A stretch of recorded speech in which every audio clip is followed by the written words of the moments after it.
China America పైకి శత్రువులాగా నటిస్తూ ఇద్దరూ కలిసి మిగతా వాళ్ళని బానిసలుగా మార్చే ప్రయత్నం చేస్తున్నారు. అందులో ఒక వ్యూహమే ఇప్పుడు అమెరికా అనుసరిస్తోంది. వాళ్ళకి రెండవ ల్యాబీ ఆయుధ ల్యాబీ, ఆయిల్ ల్యాబీ. ఈ ఆయిల్ ల్యాబీలోనే బొగ్గు ఇవన్నీ కూడా వస్తుంది. ఇది కాకుండా ఇప్పుడు అమెరికా భారతదేశం మీద ఒక కొత్త పెత్తనం చేయాలనుకుంటుంది. పెత్తనం కాదు, భారత మార్కెట్ క్యాప్చర్ చేయాలనుకుంటుంది.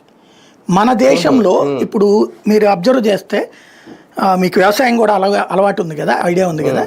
ఇదివరకటి రోజుల్లో వరి నాట్లు మన రైతులే వేసేవాళ్ళు.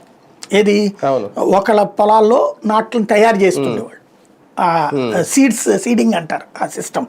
కొంతమంది రైతులు ఓన్లీ దానికోసమే చేసేవాళ్ళు, కూరలే కానీ ఇవన్నీ.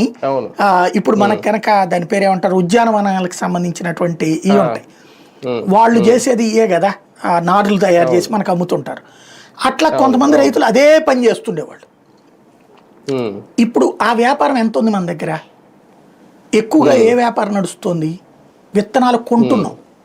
ఈ విత్తనాల్లో స్వదేశీ తయారీ 30% వాడుతుంటే విదేశీ తయారీ 70% వాడుతున్నాం. ఏంటవి ఎక్కువ వాడతాం మనం? బీటీ విత్తనాలు. ఈ బీటీ విత్తనాలు ఎక్కడివి? విదేశీ తయారీ.